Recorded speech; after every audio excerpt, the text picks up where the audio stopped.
Welcome session of machining process. हमारा zeroth और first practical हो चुका है। So today we will see our second experiment, analyse various forces acting on single point. तो basically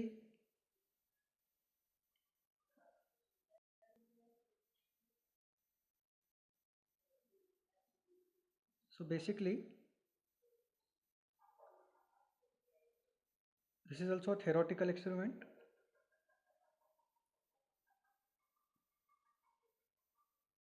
objective, हमारे जो main objective रहेंगे वो क्या रहेंगे? To understand various forces acting on single point cutting tool. इसमें से मोस्ट ऑफ द चीज़ें हमने थ्योरी में ऑलरेडी ले चुके हैं। उसके बाद रहेगा to analyse various force acting on single point cutting tool using Merchant circle. तो इसके ऊपर एक हम छोटा सा न्यूमेरिकल लेंगे। पहले देखते हैं theory.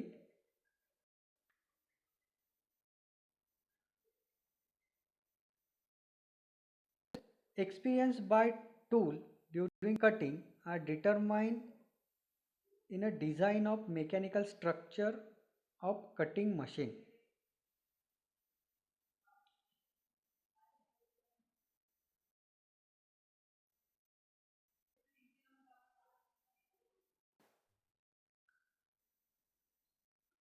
Predicting power consumption, determining the tool life and increasing the productivity. तो हमें चाहिए उसके पीछे क्या रीज़न है, मशीन के स्ट्रक्चर पे क्या इफेक्ट होगा, पावर कितना कंज्यूम होगा, टूल की लाइफ कितनी होगी और प्रोडक्टिविटी कैसे बढ़ा सकते हैं, उस पर आप सोच सकते हो according to the force. As the number of forces act on the chip during metal cutting, the relationship among these forces were established by merchant with the following assumption. ये assumption हमने already देखे हैं, फिर भी एक बार repeat करता हूँ. Cutting velocity remain constant, cutting edge of tool remains sharp throughout cutting, and there is no contact between workpiece and tool flank. There is no sideway flow of chip, only continuous chip are produced, no built up edges, no consideration of inertia force of the chip. The behavior of the chip is like that of a free body which is in the state of stable equilibrium due to action of resultant force. तो जो main cutting parameter है, basic feature है single point cutting tool के, ये इस diagram में दिए गए हैं। सबसे इंपॉर्टेंट होता है रैक सरफेस और उसका एंगल। प्रिंसिपल कटिंग एज से कटिंग होता है, ऑक्सिलरी कटिंग एज कटिंग में सपोर्ट करती है, टूल नोज से कटिंग टूल की लाइफ और मशीनिंग का सरफेस फिनिश डिसाइड होता है। Principal flank and auxiliary flank are the edges extended below the cutting edges. The force system in two dimensional orthogonal cutting, orthogonal cutting ही हम हमेशा consider करते हैं। तो ये हो गया आपका मर्चेंट सर्कल। इसका हमने डिटेल में देखा है कि किस तरह से हम ड्रॉ करते हैं। तीन तरह के फोर्स ट्रायंगल इसमें है। एक तो है कटिंग फोर्स ट्रायंगल, दूसरा है फ्रिक्शन फोर्स ट्रायंगल और तीसरा है shear force triangle. When the cut is made, the forces acting on the metal chip are, पहला कौन सा है? शियर फोर्स, एफएस से शो करते हैं जनरली, या कभी कभी पीएस से भी शो करते हैं। Which are the resistance to shear in chip formation. ये क्या है? जब चिप शियर होती है तो उसको रेजिस्टेंस मिलता है अंदर से, बॉडी से, वो होता है shear force. It is cut along the shear plane, shear plane के अलोंग होता है हमेशा। Compressive force normal to shear plane, shear plane को परपेंडिकुलर एक फोर्स होता है जो रिएक्शन के जनरेट होता है और कॉम्प्रेसिव नेचर में होता है, उसे शो किया है एफएन से।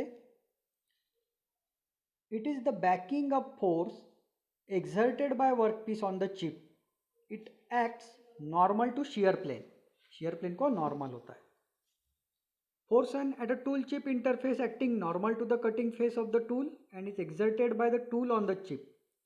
Friction force F जो म्यू इंटू एन से हम फाइंड आउट कर सकते हैं, is the frictional resistance of tool against the chip flow. Chip flow और टूल के बीच में जो रेजिस्टेंस है वो फोर्स है, फ्रिक्शन फोर्स। और जो इंपॉर्टेंट फोर्स है दूसरा क्या है, cutting force and thrust force. The free body diagram represent the force acting on a chip. It is observe that the force F मतलब friction and normal to friction can be easily replaced by their resultant R. Similarly, shear and normal to shear is also replaced by same resultant R. All these forces can be represented with the help of circle diagram, जिसे हम merchant circle diagram कहते हैं. Convenient to determine the relationship between various angles and cutting forces. The two orthogonal components, horizontal and vertical, of resultant force R can be measured with the help of strain gauge और force dynamometer. हमने पहले देखा है सबसे important जो force होते हैं cutting force और थ्रस्ट फोर्स, जो एक्चुअली क्या है, रिजल्टेंट आर के दो कंपोनेंट है. कटिंग फोर्स हॉरिजॉन्टल कंपोनेंट है और थ्रस्ट फोर्स वर्टिकल कंपोनेंट है. तो उसे कैसे मेजर कर सकते हैं हम, एक तो स्ट्रेन गेज से या फिर फोर्स डायनामोमीटर से. तो आपको जो चीज़ें पता होनी चाहिए, cutting force, thrust force, rake angle और एंगल ऑफ फ्रिक्शन. अब शियर एंगल, शियर एंगल के लिए जो फॉर्मूला है जो हमने डिराइव भी किया था वो क्या है आपका, tan phi equal to R cos alpha divide by 1 minus R sine alpha. यहाँ एक थोड़ा सा करेक्शन रहेगा, अगर जब आप प्रिंट आउट निकालोगे तो ये करेक्शन ध्यान में रखना. जो ऊपर कैपिटल आर दिया गया है वो कैपिटल आर नहीं है, it is also small R. Where जो आर है वो क्या है, कटिंग रेशो और चिप थिकनेस रेशो. ये भी हमने थ्योरी में पढ़ा हुआ है. It is uncut chip thickness divide by chip thickness.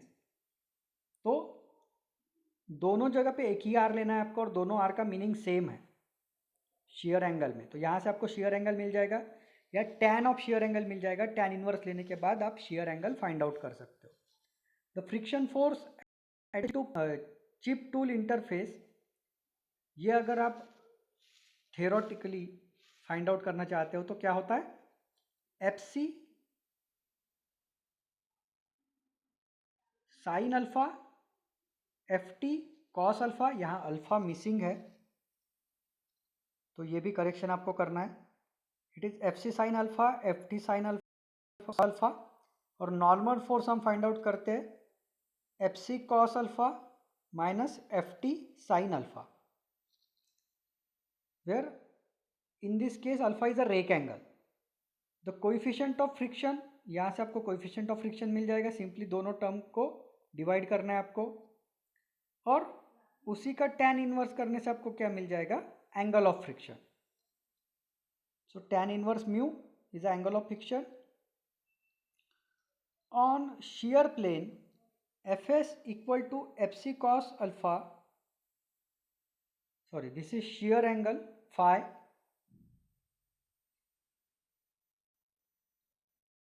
इस यूनिट में बहुत सारे करेक्शन है. मैं इसका करेक्टेड वर्जन जो है इस एक्सपेरिमेंट के लिए करेक्टेड वर्जन अपलोड करूंगा आपको, इस फॉर्मूले को करेक्ट करके. ठीक है, तो ये फॉर्मूलीज थ्योरेटिकल फॉर्मूलीज है. अब आपको करना क्या है, तो यहाँ एक प्रॉब्लम दिया है. During an orthogonal machining operation of C40 steel एक मटेरियल है. The following data were obtained. Chip thickness, actually यहाँ भी एक वर्ड मिसिंग है. इस पेज का प्रिंट आउट नहीं लेना है आपको, मैं ये करेक्टेड वर्जन डालूंगा इसका, उसी का प्रिंट आउट लेना है. Chip thickness equal to 0.45 millimetre. ये चिप थिकनेस रेशो है और इसे कोई भी यूनिट नहीं होता. Chip thickness ratio is only 0.45. Width of cut 2.5 millimetre. Feed 0.25 millimetre per revolution. Tangential cut force मतलब cutting force is 1130 newton. Feed thrust force, feed thrust force पर मतलब thrust force 295 newton. Cutting speed 2.5. rake angle 10 degree, analyze force of shear at the shear plane, kinematic coefficient of friction at the chip tool interface, use MCD। तो देखिए आपको पहले क्या करना है, पहले तो सारा गिवन डाटा यहाँ पर लिखना है। उसके बाद ऊपर जो फॉर्मूलीज है जो मैं करेक्टेड फॉर्मूला उसका यूज करना है आपको for finding out this two thing. क्या फाइंड आउट करना है आपको, फोर्स ऑफ शियर मतलब शियर फोर्स और kinematic coefficient of friction that is mu. ये दो चीज़ें ऊपर के फॉर्मूलेज से पहले आप फाइंड आउट करेंगे। After that you will draw Merchant circle here. Merchant circle की प्रोसेस आप थ्योरी में जो पढ़ाई थी वो ध्यान में रखना है, या पीपीटी में भी गिवन है वहाँ से देखना है आपको। उसी डाटा को यूज़ करके आपको मर्चेंट सर्कल ड्रॉ करना है, और मर्चेंट सर्कल से भी वो आंसर आप निकालोगे। तो आपके पास दो आंसर रहेंगे, एक फार्मूले से फाइंड किया आंसर, दूसरा मर्चेंट सर्कल से फाइंड किया आंसर। दोनों आंसर को कंपेयर करना है और दोनों में कितना एरर आता है वो देखना है। तो वो नियर अबाउट सेम आने चाहिए। तो इतना प्रोसेस आपको इस न्यूमेरिकल में करना है। इसके बाद आपको पता चलेगा कि various forces acting on single point cutting tool has been understood through Merchant circle as well as analytics, and analysis of this forces has carried out using Merchant circle diagram. इतना हम कह सकते हैं। कंक्लूजन, आपको इसमें से क्या समझ में आता है वो कंक्लूड करेंगे आप खुद के वर्ड में, वाइवा क्वेश्चन लिखेंगे यहाँ पे, और इसी के साथ ये एक्सपेरिमेंट आपका कंप्लीट हो जाएगा, सेकंड एक्सपेरिमेंट। सो एक बार और ध्यान में रखनी है फिर से, इस एक्सपेरिमेंट का प्रिंट आउट आपको फिर से लेना पड़ेगा अगर आपने ऑलरेडी लिया है। अगर नहीं ले लिया है तो रुक जाइए, बाकी सभी एक्सपेरिमेंट के प्रिंट आउट ले लीजिए, इसको छोड़ दीजिए, इसका प्रिंट आउट हम बाद में निकालेंगे। So we will stop here.